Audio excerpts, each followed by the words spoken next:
بسم الله والحمد لله والصلاة والسلام على رسول الله صلى الله عليه وسلم. ازيكم عاملين ايه؟ يا رب تكونوا بخير.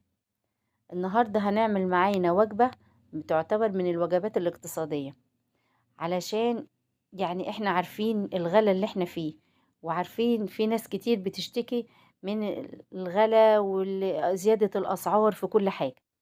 فاحنا ماشيين في سلسلة التوفير مع بعض لغاية لما نشوف يعني الأسعار والأيام اللي جاية هتبقى ايه. طبعا دروس ومدارس وداخلين على امتحانات وضغط على كل البيوت في المصاريف ومع الولاد وفي كل حاجة. فاحنا هنحاول نمشي الدنيا وفي نفس الوقت ما نقصرش، وخصوصا في بند الأكل والشرب، علشان هو يعتبر من الحاجات الأساسية إن ما ينفعش إن احنا نقصر فيها. فاحنا هنعمل وجبات كاملة ومتكاملة، ومتكاملة في العناصر الغذائية، وفي نفس الوقت ما تأثرش على ميزانيتنا ولا نضغط نفسنا. هنعمل الأكلة الحلوة، الغدوة الحلوة معانا دي بإيه؟ بالأجنحة بتاعة الفراخ. دي أجنحة فراخ أنا كنت يعني إيه مجمعاها. يعني لما بجيب فراخ مثلا بجيب فرخة فرختين تلاتة أيا كان، بجيبها وبجمع الأجنحة دي عندي في كيس وبحطها في الفريزر.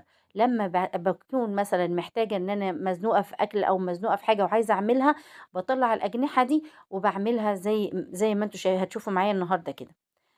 طيب أنتِ مش مجمّعة أجنحة أو ما عندكيش الأجنحة ديّة، أو ما جاتش في دماغِك فكرة إن أنتِ مثلًا توفّريها أو كده، خلاص ممكن تشتري كيلو، ممكن تشتري نُص كيلو. هي أصلًا الأجنحة تعتبر هي أرخص حاجة حاليًا موجودة، إن أنتِ تجيبي مثلًا كيلو أجنحة أو نُص كيلو براحتك على حسب عدد أسرتِك وعلى قد إمكانياتِك. أنا أول حاجة عملتها جِبت الأجنحة وفي طاسة فيها زيت سخنة ونزلت بيها عليها، بحيث إن أنا ما باحبش أستخدم الفراخ أو الأجنحة أو اللحوم عامةً في الأكل. مثلًا يعني لو هاعمل خضار أو هاعمل صينية بطاطس ما باحبش أحطه ني، لأ أنا باحب أدّي له صدمة كده في الزيت أو أشوّحه أو أدّي له تحميرة وبعدين أستخدمه. لإن زي ما بتشوفوا معايا بيبقى مثلًا بتطلّع مثلًا دم أو حاجات من دي أنا ما باحبهاش، لأ أنا باحب أخلّيها الأول تستوي في الزيت وبعدين أدخّلها في الأكل اللي أنا هاعمله.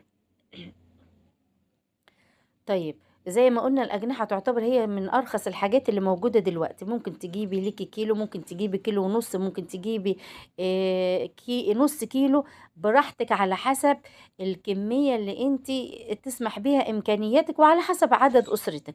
تمام. أدينا حمّرت الأجنحة أهي، وهاطلّع اللي باقي. بُصّي بقى هو ده اللي أنا باتكلّم عليه، إن أنا ما باحبهاش كده أحطّها زي ما هي كده في صينية البطاطس.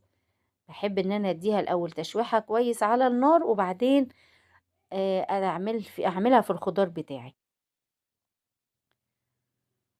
الأجنحة من الحاجات الحلوة، مغذية برضه. يعني إحنا مش هنقدر نقول إن هي فايدة كاملة أو ناقصة، لأ هي تعتبر برضه معانا من البروتين، لإن إحنا مش هينفع نمشّي اليوم، لازم الغدا يكون فيه بروتين.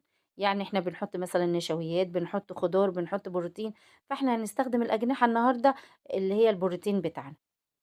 تمام، أديني خلّصت أهي تحمير الأجنحة. الكمية دي زي ما أنتِ عايزة، يعني الكمية دي بتاعتِك.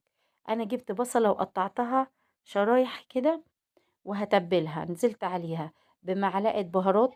عندِك 7 بهارات تمام، عندِك بهارات لحمة، بهارات فراخ، أي بهارات عندِك حُطّي منها نُص معلقة، ونُص معلقة كمون، ونُص معلقة فلفل أسود، وضبّطي الملح بتاعِك زي ما بتحبّي. هنقلّبها مع بعض عشان نتبّلها كويس مع بعض. وكنت ضاربة طماطم في الخلاط. تمام. هانزل بالطماطم على الخلطة دي، هاتبّل يعني البصل هاتبّل الطماطم والبصل بالبهارات اللي إحنا حطيناها. تمام. وهنسيبهم دلوقتي على جنب. أنا كنت مقطّعة بطاطس، عاملة بطاطس طرنشات، و وأهي هاورّيها لكم دلوقتي أهي. الكمية البطاطس برضه الكمية اللي أنتِ تحبيها أو على قد أفراد أسرتِك. أنا الكمية دي بالنسبة لي كويسة مناسبة. هارُص الأجنحة على البطاطس، يعني البطاطس الأول وفوقيها الأجنحة. بُص، أنا مش باحب أحط أي دهون ولا أي زيوت على صينية البطاطس بتاعتي ليه؟ لان انا كده كده اصلا قليت الاجنحه في الزيت، فالزيت اللي نزل اللي خدته الاجنحه في القلي كفايه ان انا اعمل بيه صينيه البطاطس. وكمان اصلا الاجنحه لوحدها فيها دهون، فاحنا مش هنحط زيت تاني، ولا هحط زيت ولا سمنه ولا اي دهون تاني. خلاص انا هستكفى بالزيوت اللي احنا قلينا فيها الاجنحه واللي هتنزل من الاجنحه ذات نفسها. اللي شاف معايا الحلقه بتاعه التجهيزات شافني ان احنا عملنا فيها يعني اكتر من فكره للتجهيزات بتاعه التوفير لوقت ست البيت اللي بتقف في المطبخ. فدي كانت من ضمن الافكار اللي احنا قدمناها في الفيديو. قدمت الشعريه، عملت الشعريه حمصتها، وقلنا ان احنا ممكن نحمص كميه كبيره من الشعريه ونشيلها مع بعض في برطمانات ونستخدمها وقت الحاجه. زي ايه وقت الحاجه؟ زي ما هنعمل النهارده الرز بشعريه. خدت شويه شعريه على الزيت، يعني الزيت حطيت الزيت في الحله وسخن ورحت نازله عليه بالشعريه. ما خدتش اي وقت، يا دوبك غلفت الشعريه بالزيت وسخن بس، يعني خد معايا ان انا سخنته بس. تغليف الزيت، تغليفة الشعرية بالزيت بس مش اكتر، وسخن. انا غاسلة الرز وهنزل بالرز على الشعرية. بص احنا ما خدناش اي وقت خالص لان الشعرية عندي متحمرة.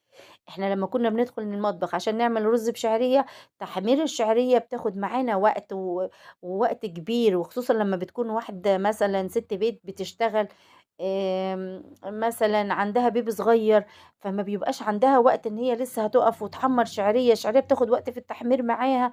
لا احنا ما خدناش وقت خالص، كل اللي احنا عملناه نزلنا بالشعرية وهي متحمصة، غلفناها بالزيت ونزلنا عليها بالرز المغسول ومتصفي، برضو هنغلفه بالمادة الدهنية وهنقلبه بس في الشعرية. وخلاص على كده اعتبر ان انت مشيتي مشوار كبير جدا، ان انت خلصت الاكل بتاعك. على ما صينية البطاطس هتخرج من الفرن هيكون الرز بشعرية معاك استوى ومفلفل وزي الفل. تمام. هننزل دلوقتي بالمية المغلية على الرز بتاعنا. اكيد كل ست بيت عارفه الرز، اللي هي مثلا هي حاطه رز قد ايه وعارفه الرز بتاعها بيستوي على قد ايه. هي كل كوبايه رز بتاخد كوبايه ميه مغليه. بتحطي كميه الميه المناسبه للرز بتاعك، وهحط الملح بتاعي وهسيب الرز يستوي. الاول بنسيب النار عاليه على الرز لغايه ما يتشرب ميته، وبعد كده بنهدي عليه خالص وبنسيبه 3 دقايق، من دقيقتين ل3 دقايق بيكون خلاص استوى وبيبقى زي الفل. طبعا احنا صينية البطاطس معانا في الفرن، وعلى ما الرز هيستوي ان شاء الله هنكون عملنا طبق سلطة محترم. بصوا بقى معايا الرز اهو، ما خدش حاجة على النار وما خدش معانا وقت اصلا في عمايله، لان ما احنا كل حاجة عندنا كانت جاهزة. على ما سخنت الشعرية كنت غسلت الرز وصفيته، نزلت عليه قلبته تقليبة صغيرة، حطيت ميته استوى، وادي صينية البطاطس طالعة معانا. يعني الاكل ما خدش، عايزة اقول لكم هي نص ساعة وكان الاكل كله مستوي، ما كملتش اي حاجة. شكل الصينية انا بحب اديها تحميرة زايدة كده شوية من فوق، شكلها تحفة. عايزة اقول لكم بجد طعمها كان حلو جدا، عجبت الولاد وعجبت زوجي وطعمها كان خطير. البطاطس مستوية ودايبة والاجنحة كمان مستوية، وقدمتها اهو بالشكل اللي انتوا شفتوه معايا في اول الفيديو. شكلها حلو جدا وطعمها مشهي خالص، وتعتبر وجبة مش مكلفة بس مشبعة، وبسيطة، مش مكلفة. بصوا السلطة أنا حاطة فيها جزر وخيار وطماطم وجرجير وبقدونس، يعني يعتبر فيها خضار كتير.